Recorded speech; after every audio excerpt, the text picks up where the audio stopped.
So not every tank that I set up just runs along perfectly from the outset. Now I could not show you this and clean it, but what would be the point in that? Like, not everything always goes perfect. So this tank has gone murky, and I'm pretty sure I know the reason why.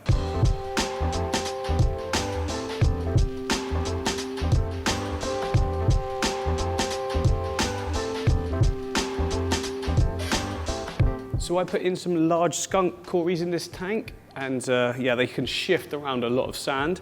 I also put in 2 large bristle nose, I'm not Sean Connery, bristle nose. They're not adults. Adults are like that. These are more sort of, I'd say, just past mid-sized. Now, when I come this morning, there was like a foam on the whole corner of the tank. Is there any left now? So a little bit like you can see around that inlet pipe there at the top, but it was way thicker and it was on every single edge, you know, where the water meets the edge of the tank. Now the bristle nose have obviously been digging. Now anywhere where you can see like a gap, like where that rock is, they will love under there. They'll get right in under there. Probably even try and breed in there as well, to be honest. Although saying that, there were some good hollow sections in the wood you can see there, so they would choose that over anything. But they've definitely been around, they've been stirring everything up. And because I didn't wash the sand before I put it in, it's just made it murky. It's not a big problem though, it's easily solved, to be honest. Quick water change, or even I can just put in more AQUARIAN and that will get rid of it as well. But I'd probably just do a quick water change. It's a new setup. They've been in there for a day and a half now. So yeah, most setups, when you've just set them up, you'll come across some sort of problems that you've got to sort out, and usually it's solved with a water change. So I'll probably bring this down about 50%, fill it back up again. I have no doubt I'll come in tomorrow and it'll be murky again though, because the bristle nose would have found another area to stir up. But that's fine. Once they've sort of stirred up everywhere, it will stop happening, hopefully. Oh, here we go, look, a great example of an adult bristle nose. Absolute unit. There's 2 in here as well. Hello, chunks.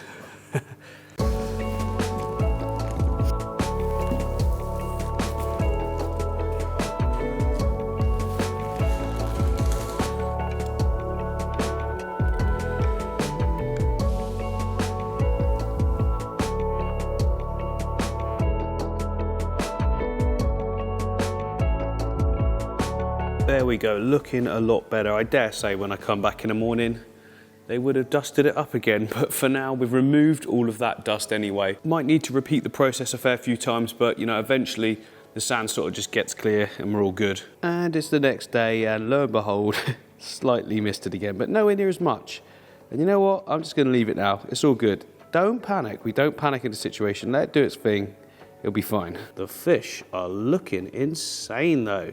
So vibrant. It's first thing in the morning though, so you do tend to get that. Rainbow fish have the most vibrant colours first thing in the morning.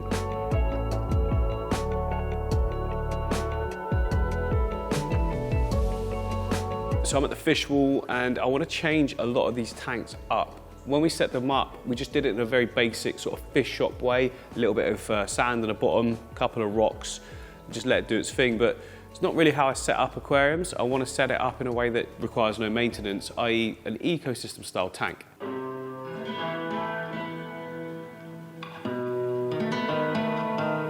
But what does that even mean though? Well, for me personally, I class an ecosystem tank as one that I can just set up and pretty much just sit back. The plants do all the work for you. The odd little water top up, maybe a little bit of glass scraping, but that's about it. Now these tanks, because they're not set up in that way, it does mean they need a lot of human intervention. Not my style of fish keeping. You can call it lazy, I guess. It's just, I just prefer to sit back and let it do its thing. That's basically what I do with all my tanks, and that's why I'm able to run so many tanks on my own. So first job, I've got to move fish that need moving and just basically clear everything out and start again.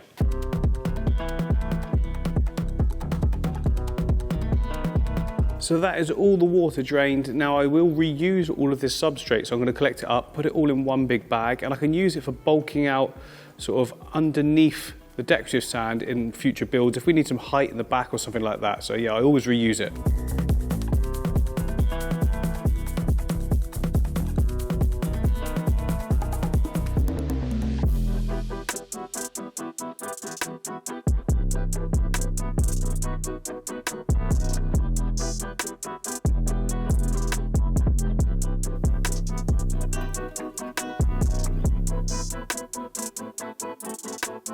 So that's the tank mostly clean. I mean, there's a little bit of grubbiness to them still, but I'm not spending ages cleaning them. I just don't see the point. Once you fill out with water, it's actually easy to clean, I find. Let's get the filters fitted and then we can get our first layer of nutrients in.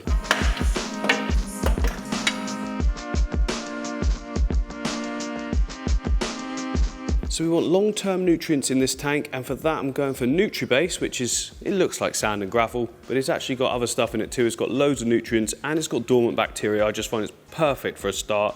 I'll also bump it up with a little bit of root tabs from API, and then I've got a premium aquatic soil. It's just pond soil really, and it's had, think of compost that's had all its sort of organics floated off, so you're just left with like the soil part of it. Perfect.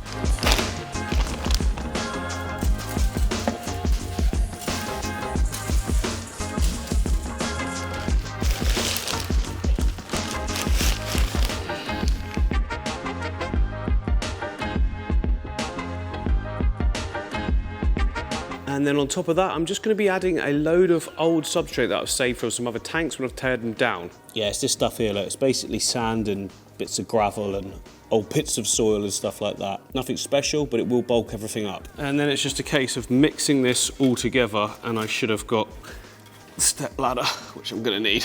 Yeah, just mix it all together so it's all even, and then we'll cap it all. That's our nutrients all sorted, and we need to now lock that down with a capping layer. Now, all of the stuff I put in there, even if it gets pulled up a little bit, if you uproot some plants and goes into water column, a little bit of it will not matter at all. It's not like proper garden compost. If any of that goes in a water column, you kind of like just dirty the whole thing up.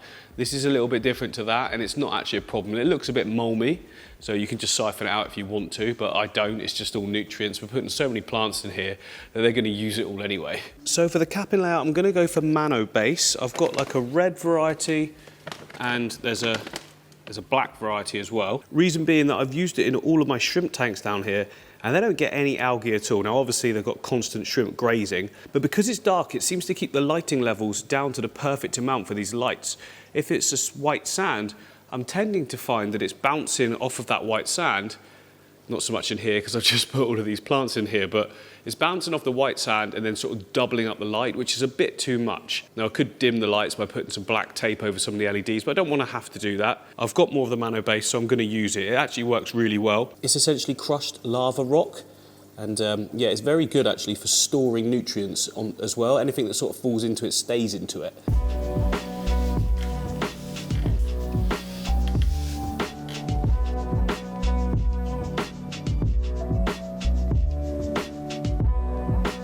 There we go, looking nice and tidy, and now we can start planting them up. And for that, I've got an absolute ton of dwarf sage that I took out of one of my projects that I recently broke down. There is absolutely tons in here. Some of it's huge though, so I'm gonna have to separate it out.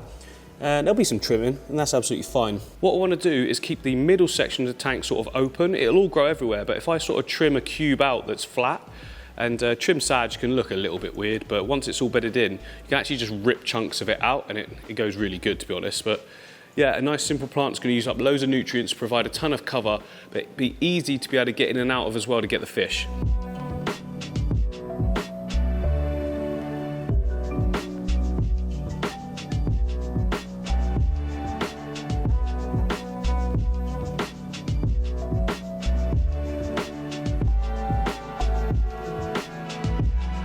And there we go, it's the next day, and look at the tanks, they're just so crystal clear. There's pretty much nothing better than a sponge filter for getting like crystal clear water, especially when you've got the fine sponge on it like this one. It's just constantly polishing the water technically. Now that substrate system that we've got there is going to be the difference between these tanks looking clear all the time, not full of algae, and what you can see here. So this all has to be removed by hand if you're going to get it clean. You could also reduce the lighting levels as well, but then again, you won't get growth from plants. So it's one of those, if you want to have a minimum tank, then you kind of have to reduce the lighting levels. But again, that's not really what I want to do for my fish keeping. This is much more my style, it's what I enjoy. And if you're passionate about something, you tend to do it a lot better. That's what I found anyway. Now I was going to add in more plants, but to be honest, with what we've got here already, it's kind of perfect for holding tanks. This dwarf sage is going to grow in so fast. Give it a couple of weeks, it will be spreading runners, and give it another couple of weeks, those runners would have grown and spread out more runners. So it's like exponential growth. It just keeps on going and going. So it's going to fill up, be a solid block of green, and look really good. Like I say, I'll keep the foreground really, really trimmed short if I have to, or pull up any sort of runners that I can see coming away from the background.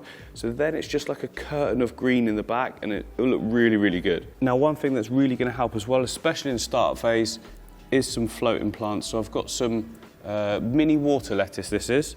Again, it spreads very quickly, so we don't need a lot of it to start with because it's just going to cover the whole surface. So yeah, I'm going with the mini water lettuce and steering very clear of any duckweed getting in these tanks because it just gets too much. Now, don't get me wrong, duckweed as a plant for health of the tank is very good. It's just that it spreads so fast and it's hard to get it out because if you miss like 1 or 2 bits, it just carries on and on and on. Whereas with this stuff, as it spreads, it's so easy just to grab a handful and it's job done. For instance, I am forever pulling duckweed out the top of the shrimp tanks on the other side of the fish wall.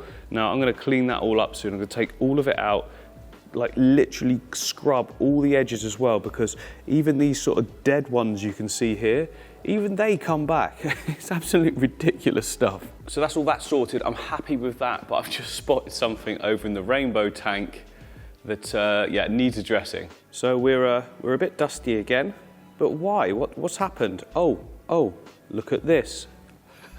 A whole section of the dwarf sage has been uprooted, and the area that was sat in is down here, right behind that rock.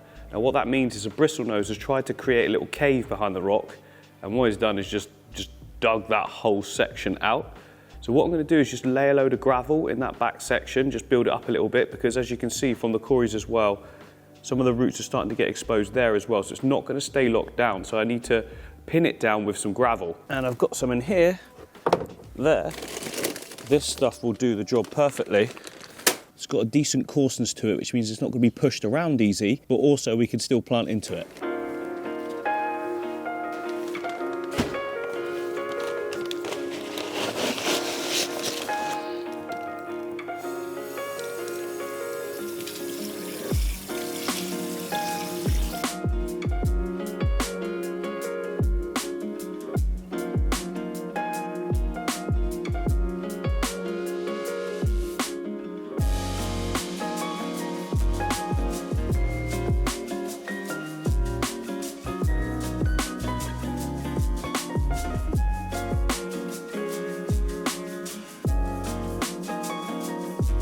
So looking good, that should massively do the trick, but that's all gonna get dragged forward. So I'm gonna fill in that little line where the sand meets the gravel with just a few more pebbles, and that should lock everything back there and stop it coming forwards. Because recently when I designed this tank, it took everything in me not to put scatter gravel around all of these stones here, because I'm so used to doing that because it's what I deem to make it look a bit more realistic. But I'm so loving how this one's turned out with the clean lines and just a few of the rounded pebbles just for a little bit more detail. So yeah, I really want that gravel to stay in the background there, so we'll lock that in place with some of these, just literally the same as what we've got here in the foreground.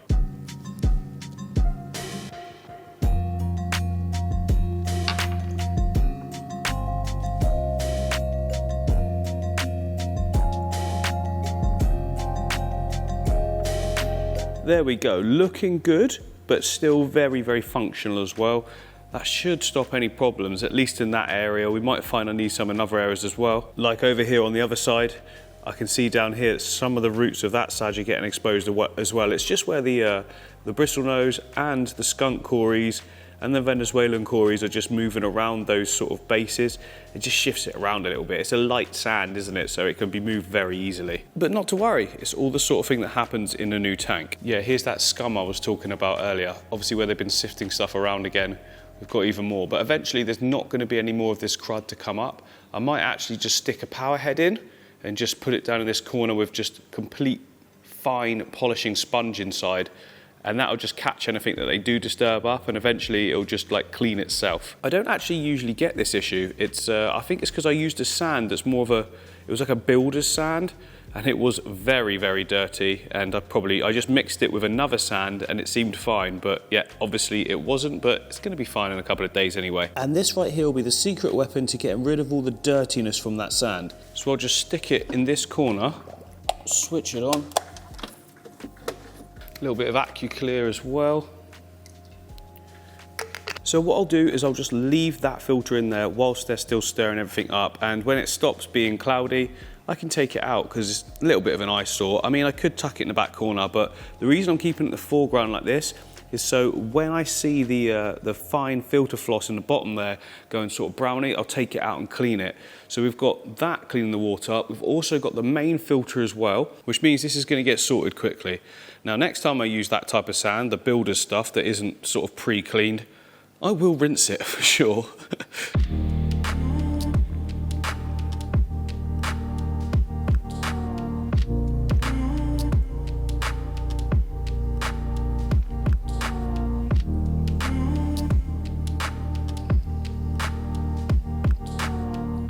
Now, you may have noticed in all of that the tank next door is looking absolutely epic. This is the end escape that I did. It's got such a good sort of natural vibe to it now, and I'm really, really enjoying it. So I did a trim up on this about 2-3 weeks ago. Already a load of the stems are hitting the surface again. I'm actually leaving them because right behind where the camera is now, I've got 3 tanks that have arrived and they're going in this section. So this whole section here is coming out. Like, this was a stand that I had for a 4-foot and then a 2-foot that could go next to it. Now the thing is, I made it really wide, unnecessarily wide for a 4-foot tank, unless you buy something custom, I guess. But anyway, this is coming out. That's just doesn't need to be here, and I've got 3 identical 3-foot tanks coming from Superfish that will go bang, bang, bang. Now, I don't know why they'll go bang, but I should have moved this. I just keep stepping over it. But the idea is, what I'm going to do is I'm going to have them all lined up, obviously next to each other, and I'm going to make the hardscape run all the way through all 3 tanks. I'm going to start off with one colour of planting and then just sort of merge it all the way across, so it's kind of like a rainbow of colours. Not every colour, of course, because we don't have blue plants, which would be great. If Aquafleur, if you could come up with some blue plants, that would be amazing.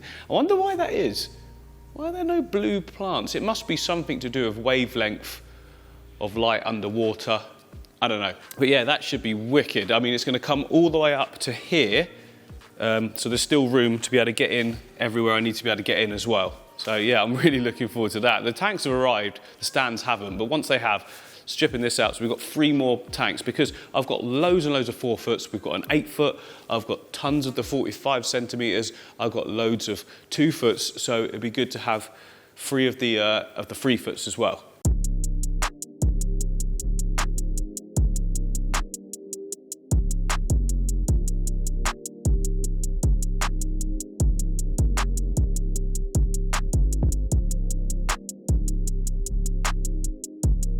So about a week or so ago, we did a big trim up on the tank here, the pearlweed tank, and I did it in sort of like real time and just chatting away as I was trimming, and you guys seem to really like it. It's done very well as well. I wasn't really expecting it to, because trimming a tank, some people, it's not flashy enough, you know, but yeah, it was a really enjoyable video and it went really well. But now, a week later, all the new shoots are coming in on the parts that we trimmed, because after I finished with the trimming session, there was a lot of yellow patches just where I'd left it too long and the lower part of the plant was sort of dying off, if you like. But as you can see now, it's all growing back really, really nicely. This area was the sort of main section that was looking a bit rough just because it was so tall. It was growing near the surface of the water. Still a slight hint of the yellow in the back section there, because that was the deepest part, but literally within days that's going to be filled in as well. This section here is looking perfect, and if I come over this way, it's a little bit patchy. Now that will just all grow in left and right and fill it in, but what I could do actually is take some of the pearlweed from that back section there as like a donor and sort of plug these sections. That's what I would do if this was my only tank, but instead I'm patient enough with this one that I can just leave it and that'll fill in itself. But if you find you've got a patchy area after trimming in your own tanks, you can just literally plug in new parts and that'll all fill out perfectly. Now in that little start montage, you'll notice me cleaning the glass. That's because we did get some algae on the glass, a little bit more than what we did have beforehand. And that'll simply be because all the plants have been trimmed back and they just sort of stop growing whilst we've traumatized them and whilst they like send out new shoots again. But that should, from this moment onwards, be all good. I also took out half of the Amanos in the tank. I'm pointing at Orosinclis here, not an Amano, but yeah, they're all gone around that back section for some reason. I think they think I was trying to catch them again when I was doing maintenance, so they've just gotten hidden. But yeah, that'll be another reason why there's a little bit more algae. It's okay, it's not the string algae, it's just the sort of powdery dust stuff that goes on the glass.